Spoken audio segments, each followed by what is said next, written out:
ये कहानी है माँ शैलपुत्री देवी की। ये जानने के लिए वीडियो को अंत तक देखें। माँ शैलपुत्री सती के नाम से भी जानी जाती हैं।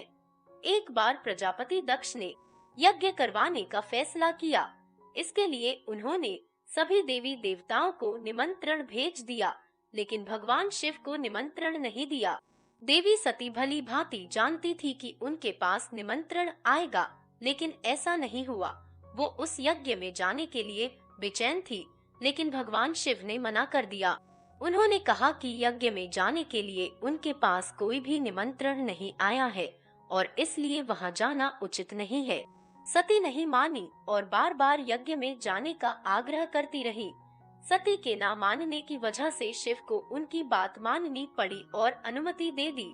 सती जब अपने पिता प्रजापित दक्ष के यहाँ पहुँची तो देखा कि कोई भी उनसे आदर और प्रेम के साथ बातचीत नहीं कर रहा है। सारे लोग मुंह फेरे हुए हैं और सिर्फ उनकी माता ने स्नेह से उन्हें गले लगाया। उनकी बाकी बहनें उनका उपहास उड़ा रही थी और सती के पति भगवान शिव को भी तिरस्कृत कर रही थी। स्वयं दक्ष ने भी अपमान करने का मौका न छोड़ा। ऐसा व्यवहार देख सती दुखी हो गई। अपना और अपने पति का अपमान उनसे सहन न हुआ और फिर अगले ही पल उन्होंने वो कदम उठाया जिसकी कल्पना स्वयं दक्ष ने भी नहीं की होगी। सती ने उसी यज्ञ की अग्नि में खुद को स्वाहा कर अपने प्राण त्याग दिए। भगवान शिव को जैसे ही इसके बारे में पता चला तो वो दुखी हो गए। दुख और गुस्से की ज्वाला में जलते हुए शिव ने उस यज्ञ को ध्वस्त कर दिया। इसी सती ने फिर हिमालय के यहाँ जन्म लिया और वहाँ जन्म लेने की वजह से इनका नाम शैलपुत्री पड़ा।